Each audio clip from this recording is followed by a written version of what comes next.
পাঙ্গাস মাছের গন্ধের জন্য অনেকেই পাঙ্গাস মাছ খেতে পারেন। তো এই জন্য আমি আজকে আপনাদের জন্য একটা ভিডিও নিয়ে আসলাম। তো হ্যালো এভরিওয়ান, আমি প্রথমে লবণ দিয়ে পাঙ্গাস মাছগুলা তারপর রেখে দিছি। আর এখন দিয়ে দিছি একটু লেবুর রস।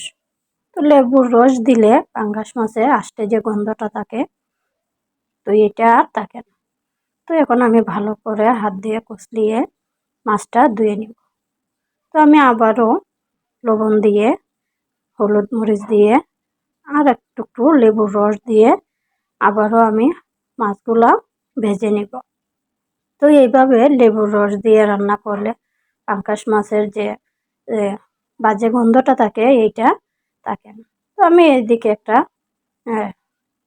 প্যান বসিয়ে দিলাম আর এখন আমি মাছগুলা হালকাভাবে ভেজে নিব। তো আমি এক এক করে সব কয়টা মাছ দিয়ে দিলাম, তারপর আমি এইগুলো উল্টে পাল্টে ভেজে নিব। তো আমার ভাজা প্রায় হয়ে গেছে, আমি এখন উপর দিকটা উল্টে নেব। তো এইভাবে মাছ রান্না করলে পাঙ্গাস মাছের কোনো বাজে স্মেল থাকে না। আমি মূলত এইভাবেই রান্না করি, লেবুর রস বেশি দিয়ে তারপর মাছগুলা 2-3 বার ধুয়ে নিই, তারপর আবারও লেবুর রস আমি রান্নার কাজেও ব্যবহার করি। তো এখন আমি মাছগুলা উল্টে নিতেছি। তো এইভাবে মাছগুলা উল্টে উল্টে আমি দুইটা সাইডে একই রকমভাবে ভেজে নিব। তো এই তো আমার ভাজা প্রায় কমপ্লিট। আমি মাছগুলা এক এক করে উঠিয়ে সবগুলা মাছ আমার উঠানো শেষ হয়ে গেলে এখন আমি একটা প্যানে তেল দিয়ে দিব। তো যে তেলটা ছিল এইটাই আমি রাখছি, আর সামান্য তেল আমার প্রয়োজন হয়েছে, তো আমি এই তেলগুলোও এখানে দিয়ে দিছি। তারপর দিয়ে দিলাম পেঁয়াজ কুচি।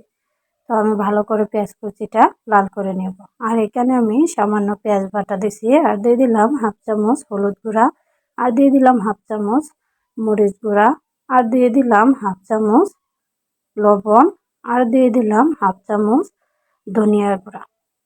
তো এইভাবে আমি সবগুলো উপকরণ একসাথে নেড়ে ভেজে নিব।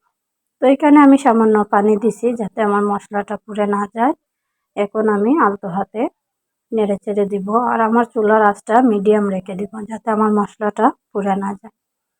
তো এখন আমি মশলাটা ভালো করে কষিয়ে নিতেছি, আর আমি মূলত 3 মশলা দিয়েই আমি রান্না করি।